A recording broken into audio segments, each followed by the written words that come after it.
ಎಂಪಿಕಲ್ data ಹೇಳಿದ ಪ್ರಕಾರ ಎಂಪಿಕಲ್ data 2011ರಲ್ಲಿ Sadashiva ಆಯೋಗದ ವರದಿ. ಆ ವರದಿಯಲ್ಲಿ ಸ್ಪಷ್ಟವಾಗಿ ಉಲ್ಲೇಖ ಮಾಡಿದ್ದಾರೆ. ವರದಿಯಲ್ಲಿ ಅಂಕಿಸಂಖ್ಯೆಗಳ ಆಧಾರದ ಮೇಲೆ ವರದಿಯನ್ನು ನೀಡಿದ್ದಾರೆ ಸರ್ಕಾರಕ್ಕೆ. ಕಳೆದ ಬಿಜೆಪಿ ಸರ್ಕಾರ 2012ರಲ್ಲಿ ವರದಿ ಪಡೆದಿರುತ್ತಾರೆ. ಆದರೆ ಎಂಪಿಕಲ್ ಡಾಟಾ ಸರಿ ಇಲ್ಲ, ದತ್ತಾಂಶ ಸರಿ ಇಲ್ಲ, ಕಾಲಹರಣ ಮಾಡ್ತಾ ಇದ್ದು ಕಾಂಗ್ರೆಸ್ ಸರ್ಕಾರ. ಉದ್ದೇಶಪೂರ್ವಕವಾಗಿ ಕಾಂಗ್ರೆಸ್ ಸರ್ಕಾರ ಮಾದಿಗರನ್ನ ಮತದಾನ ಮಾಡಿಕೊಂಡು ಮಾದಿಗರನ್ನ ಕುಡಿಯುವಂತ ಪಕ್ಷ ಯಾವುದಾದ್ರೆ ಈ ದೇಶದಲ್ಲಿ ಕಾಂಗ್ರೆಸ್ ಪಕ್ಷ ಅಂತ ಹೇಳಿ ನಾನು ಬಯಸ್ತಾ ಇದ್ದೀನಿ. ಅದು ಆಲ್ಮೋಸ್ಟ್ ಒಂದರ ತೀರ್ಪು ಕೂಡ ಬಂದಿದೆ. ಏನಂತೆ ಆಯಾ ರಾಜ್ಯ ಸರ್ಕಾರಗಳು ಒಳಮೀಸಲಾತಿ ಜಾರಿ ಮಾಡಿಕೊಳ್ಳಬಹುದು, ಮಾಡಬಹುದು. ನಮ್ಮ ಪ್ರಧಾನ ಕಾರ್ಯದರ್ಶಿ ಹೇಳಿದಾಗೆ ಹರಿಯಾಣ ರಾಜ್ಯದಲ್ಲಿ ಎಂಪಿಕಲ್ ಡಾಟಾ ದತ್ತಾಂಶಗಳು ವಿತಿನ್ 10 days ಒಳಗಡೆ ಯಾವ ರೀತಿ ಕಲೆಕ್ಟ್ ಮಾಡಿಕೊಂಡು ಅಲ್ಲಿ ಸಾಮಾಜಿಕ ನ್ಯಾಯ ಜಾರಿಗೊಳಿಸ್ತಾರಲ್ವಾ? ಇದು ನಿಮಗೆ ಯಾಕೆ ಗೊತ್ತಾಗಲ್ವಾ? ಹರಿಯಾಣ ರಾಜ್ಯದಲ್ಲಿ ಬೇರೆ ಬೇರೆ ಕಂಟ್ರಿಯಲ್ಲಿ ಇದೆಯಾ? ಅದು ನಮ್ಮದೇ ಸೇರ್ತಾನೆ. ನಾಯಕ್ ಸಿಂಗ್ ಜೈನ್ ಅಂತ ಹೇಳಿ ಮುಖ್ಯಮಂತ್ರಿಯವರು ಮೊಟ್ಟ ಮೊದಲನೇದಾಗಿ ಸಾಮಾಜಿಕ ನ್ಯಾಯ ಕೊಟ್ಟಿರುವಂತಹ ಅಲ್ಲಿರುವಂತಹ ಸರ್ಕಾರ ಏನು ನಿರ್ಣಯ ತಗೊಂಡು ಅಮೆಂಡ್ಮೆಂಟ್ ಮಾಡಿ ಜಾರಿಗೊಳಿಸುವಂಥದ್ದು ಉದಾಹರಣೆ ಇದೆಯಲ್ಲ, ಅದು ನಿಮ್ಗೆ ಗೊತ್ತಾಗಲ್ಲ.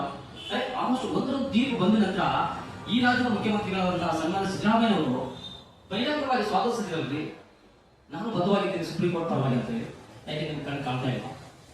ನಿಮ್ಮ ಬೇಳೆ ಬೆಳೆಸ್ಕೊಳ್ಳಿಕ್ಕೆ, ನಿಮ್ಮ ಅಧಿಕಾರ ಕುರ್ಚಿ ಉಳಿಸ್ಕೊಳ್ಳಿಕ್ಕೆ ಇದು ಕಾಟಾಚಾರಕ್ಕೆ ನಾರ್ಮಲ್ ದಾಸರನ್ನು ಆಯ್ಕೆ ಮಾಡಿ ಟೈಮ್ ಪಾಸ್ ಮಾಡಿಕೊಂಡಿದ್ರ ಈ ನಿಮ್ಮ ಸರ್ಕಾರ. ಅದಕ್ಕೆ ನಿಮ್ಮ ಸರ್ಕಾರ ತೀವ್ರವಾಗಿ ಮಾದಿಗರ ಮಾದಿಗರ ನಾಯಕತ್ವದಲ್ಲಿ ತೀವ್ರವಾಗಿ ಕಳಿಸ್ತಾ ಇದ್ದೀವಿ.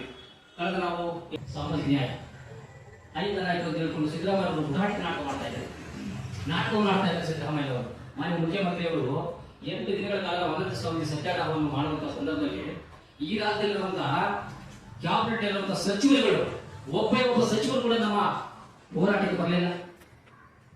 ಅಂದ್ರೆ ಅರ್ಥ ಇದ್ರಿ ಅಂದ್ರೆ ಮಾದಿಗಳು ಏನಾದ್ರು ಮಾಡ್ಕೊಂಡ್ರೆ ನಾವು ಹೆಂಗ್ ಓಟ್ ಹೋಗ್ಬೇಕಂತ ಗೊತ್ತಿದೆ ಅಂತ ಹೇಳಿ ನಿಮ್ಮ ಆಲೋಚನೆ ಇರ್ಬೋದು. ನಾಳೆ ತಾಲೂಕು ಪಂಚಾಯತ್ ಜಿಲ್ಲಾ ಪಂಚಾಯತ್ ಬರ್ತಾ ಇದೆ, ನಿಮಗೆ ಬುದ್ಧಿ ಯಾವ ರೀತಿ ಕಲಿಸ್ಬೇಕನ್ನೋದಂತ ಈಗಾಗಲೇ ನಮ್ಮ ರಾಜ್ಯದ ತುಂಬಾ ಮಾತಾಡ್ತಾ ಇದೆ. ನಾವು ಕೇಳ್ತೇವೆ ಇಷ್ಟೇ, ಸಾಮಾಜಿಕ ನ್ಯಾಯ, ಸಮಾಜ ಬದ್ಧತೆ, ಈ ಶೋಷಿತ ಸಮುದಾಯಗಳಿಗೆ ನ್ಯಾಯ ಕೊಡಿ ಅಂತ ನಾವು ಮುಖ್ಯಮಂತ್ರಿಯಲ್ಲಿ ಮೊನ್ನೆ ನಮ್ಮನ್ನು ಕರೆದುಕೊಂಡು ನಮ್ಮ ನಿಯೋಗದಲ್ಲಿ ಎಲ್ಲರನ್ನು ಕರೆದುಕೊಂಡು ಮುಖ್ಯಮಂತ್ರಿ ಅವರ ಕಾವೇರಿ ವಿಶ್ವಾಸದಲ್ಲಿ ನಮ್ಮನ್ನು ಕರೆದು ಕೂಡಿಸ್ಕೊಂಡು ಮಾತನಾಡಿದರು.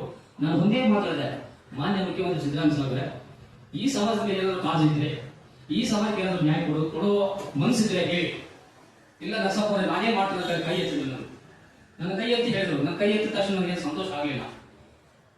ಮೊನ್ನೆ ಬಜೆಟ್ನಲ್ಲಿ ಕೂಡ ನಮ್ಮದೇ ಬಜೆಟ್ನಲ್ಲಿ ನಮ್ಮ ಮೀಸಲಿಟ್ಟು ಹಣವನ್ನು ನೀವು ಕರಿತಾ ಇದ್ರೆ ಹೇಳಿದ್ರೆ ಸರ್ಕಾರ ಯಾರು ಮಾಡ್ತಾರೆ? ಸರ್ಕಾರ ಯಾವ ಸಮುದಾಯಕ್ಕೆ ಎಷ್ಟು ಇಟ್ಟಿದ್ರೆ ಅಂತ ನಮ್ಗೆ ಗೊತ್ತಿಲ್ವಾ? ಕೋಪ ಬಂದ್ರೆ ಸುಮ್ಮನೆ ಇರೋದಿಲ್ಲ. ಕೋಪ ಬರಬಾರ್ದು. ಕೋಪ ಬಂದ್ರೆ ನೋಡಿ ಮುಂದಿನ ದಿನಗಳಲ್ಲಿ ಹೋರಾಟ ಮಾಡ್ತೀವಿ. ಈಗಾಗಲೇ ನಮ್ಮ ಅಣ್ಣ ತಮ್ಮ ಭಾಸ್ಕರ್ ಪ್ರಸಾದ್ ಅವರು 50 ಪ್ರತಿಭಟನೆ ಮಾಡ್ಕೊಂಡು ಬರ್ತಾ ಇದ್ದಾರೆ.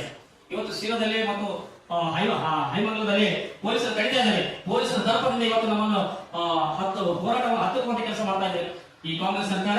Home minister Siddaramaiah, home minister G Parameshwar ಅವರು ತಕ್ಷಣವೇ ಸರ್ಕಾರ ಅದನ್ನ ನಿಲ್ಲಿಸಬೇಕು. ಹಾಗೇನೆ SC/ST TSP ಯೋಜನೆಗಳನ್ನ ಪ್ಲಾನಿಂಗ್ ಕಮಿಷನ್ ಆಫ್ ಇಂಡಿಯಾದ ಮ್ಯಾಂಡೇಟ್ ಪ್ರಕಾರವಾಗಿಯೇ ಹೊಸ ಯೋಜನೆಗಳನ್ನು ತಯಾರಿಸಿ ತಾವು ಅದನ್ನ ಒಂದು ಯೋಜನೆ ರೂಪಿಸಿಗೊಳಿಸಿ ಅದನ್ನು ಜಾರಿ ತರುವಂತ ನಿಟ್ಟಿನಲ್ಲಿ ಕೆಲಸ ಮಾಡಬೇಕು ಅಂತ ನಾವು